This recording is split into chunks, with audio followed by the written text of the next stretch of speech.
꿈카페 웨카TV 웨카입니다. 꿈카페 웨카TV 웨카입니다. 꿈카페 웨카TV 웨카입니다. 반갑습니다. 꿈카페 웨카TV 웨카입니다. 안녕하세요. 저는 수강생입니다.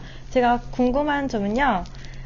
제가 창업을 위해서 어떤 게 필요하고 어떤 것을 목적으로 시작을 해야 되는지 거기에 대해서 제가 정리가 안 돼가지고 답답한 마음이 왔습니다. 그래서 이제 조언 구하고자 여기 왔는데요. 오늘 3월 1일로 요거를 선물을 받았네요. 오자마자.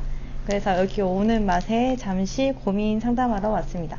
저희 고민은 우선은 창업을 하려면 가장 중요한 게 어떻게 어느 부분에서 이제 시작을 해야 되는지가 가장 목적이 있다고 생각이 드는데, 우선은 첫 번째 개인적인 사업과 두 번째는 프랜차이즈를 해야 되는지 말아야 되는지, 거기에 대해서 저는 아직은 뭐 경험이 없어요. 그래서 그 경험을 살려서 시작을 해야 되는 건지, 아니면 우선 어떤 거를 이제 조언들을 듣고 나서 진행을 해야 되는 건지, 그게 궁금해서 왔습니다.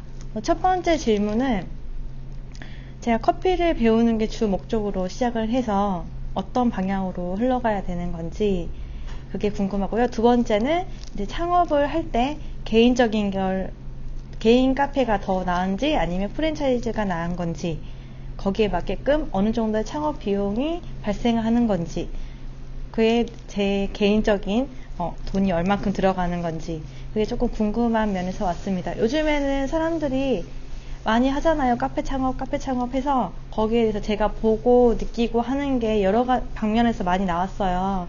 그래서 그게 제 가장 궁금한 목적이죠. 많이 본다고 해서, 생각을 많이 한다고 해서 답이 바로 나오지는 않잖아요. 그래서 제가 이제 보는 건 많지만, 생각은 많지만 거기에 대한 결정적인 답이 나오지 않기 때문에 오늘 이미지 웨카를 찾아왔습니다. 오늘 답은 주실 거죠? 오늘 저의 상담 고민을 앞으로 풀어주시겠습니다. 기대하고 가겠습니다. 감사합니다. 안녕하세요. 꿈카페 웨카TV 웨카입니다. 오늘도 유튜브 시간은 조금 특별하게 구성을 했습니다. 특별하게 게스트 미리님의 고민을 해결해주는 시간을 갖도록 할 텐데요. 요즘 너무 정신이 없어가지고 좀 일찍 업로드를 해드려서 그 답답한 마음을 풀어드리고 싶었지만 일정이 너무 빠듯해서, 그리고 제가 조금이라도 더 잘 전달을 해드리고 싶어서 이렇게 간단하게라도 대본을 작성하는 데 시간이 좀 걸렸습니다. 그래서 지금부터 한번 미리님의 고민거리에 대한 답신을 조금 드려볼까 해요. 세 번째에 대한 이야기 할게요. 창업비용. 일단은 많은 분들이 뭐 유튜브를 통해서 또는 어떤 강의를 통해서 이야기를 할 때 권리금과 보증금을 일단은 제외를 해요. 그 상황은 상황마다 다를 테니까 일단 권리금과 보증금을 제외하고요. 실질적으로 제가 그동안 수강생들이 창업하는 다양한 예시들을 보면서 정리를 살짝 해보니까 일단 3천만 원, 내가 가지고 있는 돈이, 물론 모든 뭐 대출을 포함하든 뭘 해도 어쨌든 내가 사업에 쓸 수 있는 돈을 말하는 거예요. 그게 3천만 원 이하다 하면 로드샵 매장은 창업 불가해요. 너무 타이트하면 금액이다. 그렇기 때문에 조금 더 자본력을 늘리는 시간을 갖는 게 좋을 것 같고요. 4천에서 6천만 원이다. 권리금과 보증금을 만약에 포함했을 때 4천에서 6천을 생각하신다면 10평대 카페를 인수할 수가 있어요. 단편적인 예로 발품을 잘 찾으면은 카페가 뭐 2천만 원대 후반부터 뭐 3천만 원대를 권리금을 내고 일단은 집기류나 이런 거를 인수를 하시더라고요. 그리고 간단하게 인테리어적인 부분들, 고칠 수 있는 부분들은 좀 고치고, 뭐 책상과 뭐 의자 이런 것들을 바꿀 수 있는 건 또 바꾸고, 이렇게 하면 실질적으로 돈이 조금 들어가긴 하겠지만 실질적으로 이런 권리금과 보증금을 포함해 좀 저렴하게 잘 알아보시면 4천에서 6천만 원 사이에도 창업하시는 분들을 저는 봤어요. 물론 최근의 이야기예요. 올해 19년도 1월에도 이렇게 6천만 원이 안 들었을 거예요. 한 5,500 정도 선에서 10평대 카페를 인수를 하셨고요. 3월달 예정이신 분도 지금 이래저래 6천만 원이 안 될 것 같아요. 물론 지역의 편차는 분명히 있겠죠. 그리고 6천에서 8천만 원 정도면 권리금과 보증금을 제외하고 10평대 개인 카페 창업이 가능하고요. 저가형 브랜드의 가맹 창업도 고려해 볼 만해요. 8천만 원 이상이면은 뭐 8천, 1억, 뭐 1억 9천, 2억 이렇게 넘어가면은 단계별로 프랜차이즈를 한번 고려해 보실 만할 것 같아요. 물론 평수도 좀 더 10평에서 더 늘어나서 20평, 30평 이런 규모로 갈 수도 있겠죠. 만약에 내가 가지고 있는 자본금이 뭐 3천만 원이 안 되면은 조금 더 자본력을 늘려야 될 것 같고요. 4천에서 8천 정도에 가용할 수 있는 금액들이 있다면 그 금액대 안에서 인수로 하는 방법도 고려해 볼 만하고요.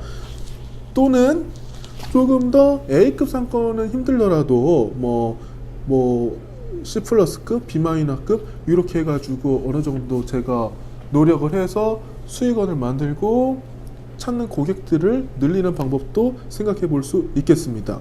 사실 이건 저에 대한 이야기예요. 제가 카페 창업을 했을 때 주변이 상권이 A급 상권이 아니에요. 유동인구가 없어요. 그럼에도 불구하고 이쪽으로 유입할 수 있게끔 제가 오랫동안 버티고 제 노하우로 이렇게 견디고 홍보하고 해서 지금은 많은 분들이 찾아주고 있고, 제가 2016년도부터 시작했을까 16년, 17년, 18년, 19년도 4년 차 제 개인만의 브랜드로 창업을 하면서 가맹사업까지 이어지고 많은 교육생분들이 달마다 늘어나고 있음에 제가 좀 더 열심히 해야 될 것 같습니다. 저도 이런 걸 하면서 부족한 부분을 그때그때 배우기도 하고요. 가르치면서 공부하기도 하고요. 새로운 정보들을 계속 매달마다 들어요. 그래서 항상 신뢰성 있고 최근의 이야기들로 여러분들께 전달해 드리고자 합니다. 네 번째, 카페 창업을 위해 제일 필요한 것은 무엇일까요? 크게 네 가지로 나눴습니다. 첫 번째, 여유자금이 있어야 돼요. 여유자금이 없으면은 첫 번째 달에 오픈을 했는데 장사가 그렇게 많이 안 되거나 홍보가 덜 됐거나 아니면은 막 이래저래 할인을 많이 걸어드리고 제공해드리면요, 그 달 내야 될 최소한의 생계 유지비와 월세 정도를 계산했을 때 여유자금이 그래도 한 3개월치는 있어야 되는 것 같아요. 이게 편해요. 그러나 대한민국의 현실상 월세가 예를 들어서 야 쉽게 뭐 100만 원이다 하면은 뭐 3개월에서 최근 6개월도 있더라고요. 300에서 600만 원 정도의 여유 자금을 놓고 시작을 할 수 있겠죠. 이거 근데 너무 단편적인 얘기고 실질적으로 여유 자금 거기서 말하는 거는 뭐 몇 프로 이렇게 정해져 있으니까 실질적으로 뭐 돈 1,000만 원 이상이 될 것 같아요. 그런데 지금 이 돈 1,000만 원의 카페를 창업할 수 있느냐 없느냐가 왔다 갔다 해요. 그 돈 1,000만 원의 가치가 엄청나다고요. 대출을 뭐 안 받으면 다행이겠지만 대출을 안 받는 전제 조건 하에 그 1,000만 원을 가용을 하면 카페를 창업할 수 있고 1,000만 원이 부족해서 카페를 창업 못할 수도 있다고요. 근데 여유 자금을 1,000만 원이랑 뭐 내려놓으면 사실 그건 쉬운 얘기는 아니에요. 일반인들에게 있어서. 그래서 제가 봤을 때 최소한 그냥 뭐 두세 달 정도의 월세비 정도는 그래도 여유분으로 갖고 있으면 좋겠다. 두 번째, 기본적인 커피 및 식음료에 대한 지식이 필요해요. 내가 카페를 창업하는데 기본이 사실 카페의 본연의 업무인 커피예요. 음료예요. 그 커피에 대한 이해가 없이 어떻게 카페를 차려요. 한 달 만에 커피를 실속으로 배울 수 있겠죠. 그러나 그 한 달 만에 커피에 대한 정확한 개념과 이해를 찾고 내가 습득하기엔 너무나도 촉박한 시간이에요. 준비가 덜 된 시간이에요. 그래서 최소한 제가 뭐 1년을 해라, 2년을 해라, 뭐 3년을 해라 이런 거에 중요한 게 아니라 내 스스로 나를 봤을 때 내가 정말로 지식적으로 준비가 되어 있다고 생각을 하면은 최소한 기본적인 지식이 되어 있을 때 창업을 해야 되는 게 맞아요. 그게 소비자들에게도 대할 수 있는 기본 조건이라고 생각을 합니다. 세 번째는 서비스 마인드와 성품이에요. 물론 서비스 계통에 일하시는 분들은 정말 카페 일을 하기엔 정말 좋을 것 같아요. 그러나 내가 서비스직이 아닌 다른 직에 있다라고 하면은 내가 서비스직과 맞는지는 곰곰이 생각해 볼 필요가 있어요. 정말로 이 카페를 오는지 안 오는지는 저는 정말 중요한 게 이 오너의 성품인 것 같아요. 또는 아르바이트생을 가르치는 성품이 될 수도 있고요. 아르바이트생의 성품이 될 수도 있고, 어찌됐든 간에 이 자리에서 고객을 응대하는 그 직원분들이 서비스적인 성품이 얼마만큼 맞느냐, 이게 정말 중요해요. 그리고 스스로 한번 생각해 보세요. 나는 서비스 별거 아니야, 잘할 수 있어, 나는 착해. 아니에요. 상대방이 바라보는 시야와 느낌과 감정은 전혀 다를 수 있어요. 그렇기 때문에 서비스적인 사람인지 적합한 사람인지 이 부분을 조금 체크해 볼 필요가 있을 것 같습니다. 마지막 네 번째는요, 자영업의 간접적인 경험. 즉 아르바이트를 한다든지 아니면 뭐 커피와 관련된 회사에서 근무를 한다든지 이런 다양한 간접적인 경험이 있으면 정말 좋겠고요. 물론 업종은 달려도 직접적인 다른 경험이 있으면 훨씬 더 도움이 많이 되겠죠. 물론 세무, 회계 뭐 이런 부분도 그렇고 운영적인 부분도 그렇고 홍보적인 부분도 그렇고 뭐 이런 채용 뭐 관리적인 부분도 그렇고 뭐 여러 가지 이유가 있어서 그렇고요. 만약 자영업이 처음이다 하면은 실무를 하고 있는, 실질적으로 이 카페를 운영하고 있는 일을 하고 있는 사람들과 친분을 가져서 좀 조언을 구할 수 있는 사람을 만들면 좋겠어요. 그게 상당히 큰 도움이 될 거라 봅니다. 사람들이 너무 자만하는 게, 예를 들어서 기존 카페를 인수를 했단 말이에요. 그러니까 장사가 잘 되든 안 되든 일단 기본적인 고객들은 있겠죠. 그건 내가 만든 게 아니에요. 기존 고객들이 있기 때문에 바닥권리금을 내고 어쨌든 그걸 가지고 온 거잖아요. 그런데 마치 착각을 해. 내가 잘해서 고객들이 오는구나. 아, 고객들은 한순간에 떠나갈 수 있는 게 고객이고요. 제가 오랫동안 카페 장사를 하고 가르치면서 느낀 명언이 있어요. 제 스스로. 영원한 고객은 없다. 정말 내 커피가 좋더라도 정말 한결같이 오는 고객인데도 저 멀리 이사를 가거나 발령을 가면 올 수가 없어요. 여러 가지 이유들이 있겠죠. 말 한마디에, 상품 하나에, 어떤 사건 하나에, 또는 제가 잘못하지 않고 잘해도 환경적 요소로 떠나갈 수도 있습니다. 그래서 실무를 같이 운영하는 조언자가 필요할 것 같고요. 마지막 다섯 번째, 카페 창업은 어떤 목적을 갖고 해야 하는지 6가지로 뒀어요. 첫 번째, 계획성. 일단 카페를 창업하기 전에 세부적인 계획이 필요합니다. 그 계획대로 움직이기 위해서는 계획을 하는 계획성이 필요하고요. 그 단계를 지나면 두 번째, 가능성. 정말 전문가한테 조언을 해보세요. 이거 실현 가능한 건지, 내가 생각한 자리와 이 아이템들이 실현이 가능한 건지 그 가능성을 보셔야 되고요. 세 번째는 이 단계를 지나면 실현성. 내가 계획도 했고 가능성도 있다 판단했을 때 그걸 직접 실행에 옮겨야 돼요. 이 실행성이고요. 만약 계획은 너무 좋아. 근데 실행을 하지 않아. 너무 커피 공부만 해. 진짜 제 주위에 있어요. 막 3년, 4년, 5년 이렇게 이상 했는데 창업을 못해. 배우면 배울수록 못하겠대요.